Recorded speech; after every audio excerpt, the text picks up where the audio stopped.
Hey guys, Saki here today with Alex from the Hidden Platoon. We know the holiday season's coming up. Some of you guys have Titanfall 2, some of you guys have Battlefield 1, but a lot of people still haven't got either. So today we're going to be talking about each game, maybe try and give you some sell points about each one. Alright, so first we're talking about the campaign for both games. Titanfall's campaign is around 4 hours long. 6 or 7 is played on the hardest difficulty. I know 6 or 7 doesn't sound like much for being on the hardest difficulty, but that is just because Titanfall 2 rewards you for movement.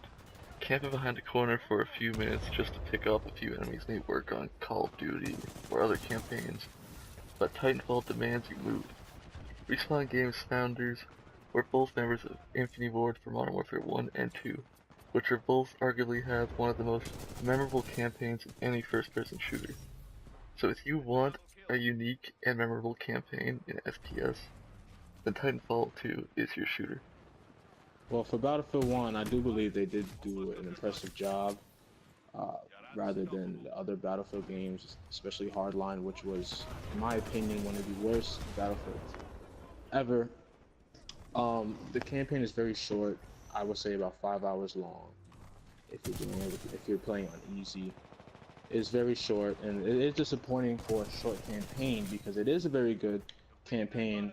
It does allow you to use many of the weapons that you will be using in multiplayer, get a feel for the game, and you get a sense of World War One and the story that they're telling.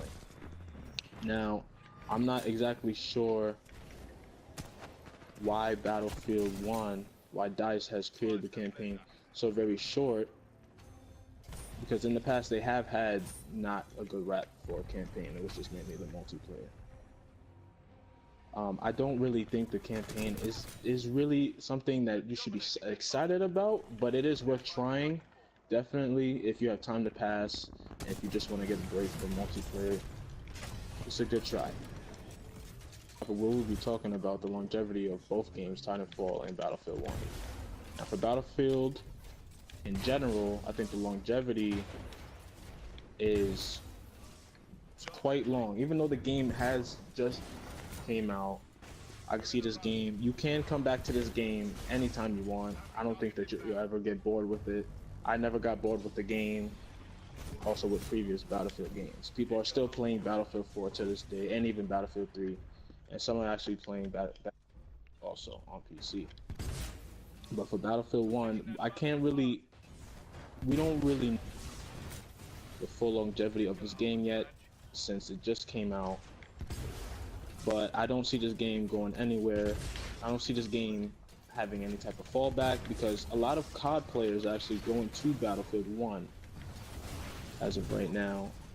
And I do see the game as with DICE's community and they how they handle things with the updates and how they listen to what we want in the game. We will have a very long game for this and multiple DLCs. Titanfall 2, I feel, has the potential to have a similar life cycle as Rainbow Six Siege. The DLCs and overall feel of the game will keep it fresh.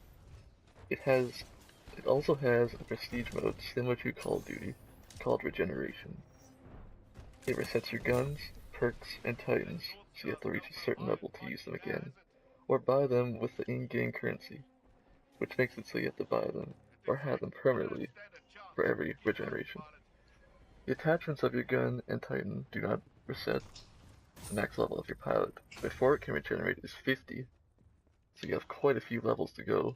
Your pilot and titan and weapons all have around 100 camos to earn from leveling up and in-game rewards.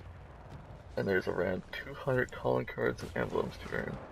So if you're someone who likes to go for everything, you know, camos, calling cards, emblems, all the titans, you have a lot of content to go through before you've maxed everything out. Alright, so our next topic is the balance or flow to the game. Now Titanfall 2 is a game based on pace. All weapons feel very agile, from the quick shooting SMGs to the heavy hitting LMGs. The maps are perfect in the idea of size for Titans and lanes for infantry. Most maps all have very thought out layouts, so you can combo slides with wall runs to reach the other side of the map in no time.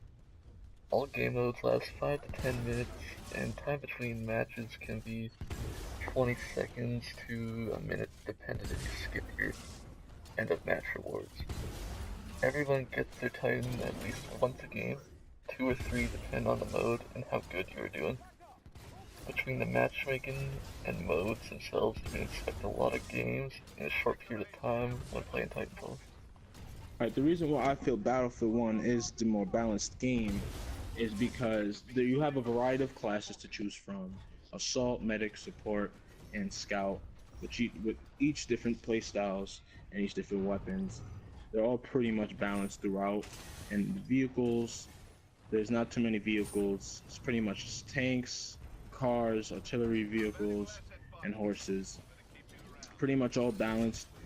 The maps are good too, especially with the new update that they just released, changing Suez into a more open map than a 3 flag capture. Then going into vehicles, when I was in planes, I believe there's 3 different types of planes or 4 different types. My favorite being the bomber. The plane flies slower, but that's all in the balancing. The bombs that it drops can really help out your team and just decimate enemies. The fighter plane is more for dog fights and is actually pretty good. Good handling, good controls. The weapons that you can use is good. You can customize them to a certain extent. Battlefield 1 doesn't have that many customizable options, because that if they did, that probably would make it unbalanced. And the lack of weapons, some people will get angry and say that Battlefield 1 doesn't have a lot of weapons, but in all, the way that is making it more balanced. The lack of weapons is making it more balanced. If you play Battlefield 4, we had over like 60 guns, and a lot of them were overpowered. There was a lot of unbalancing. On Battlefield 1 is way more balanced, and I think it's the better game. Final topic is value. Now, Titanfall 2 is out now for a price of $60 American or $80 Canadian. Now, you're probably wondering why I even brought that up. Well, that's because there is no in-game currency that can be bought with real money, and there is no season pass. So you get the campaign, the multiplayer, all future maps, guns, and Titans at no additional cost.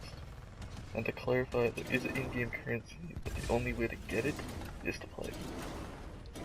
So it is used for all like calling cards, camos, call team tickets, all with just in-game currency, so no money is needed besides the original base price of $60 American or $80 Canadian. The base game of Battlefield 1 is worth the money. With Battlefield 1, you get the campaign. The campaign is good. Multiplayer is phenomenal, like it's always been. And with new features coming out, like new Fog of War game mode, and so on. Battlefield 1 does have premium, which will give you all 5 DLCs along with special skins and promotional items. You can rent servers now. The only thing about the server rentals is you can buy them for a day, 30 days, up to 180 days, which is very good for people who want to play in a certain region or play with their friends. I believe Battlefield 1 is good for the money and people will enjoy it. Alright, thanks for watching guys. You can check out Alex's channel in the description if you want more videos like this. Hit that like button and let us know. Till next time, peace.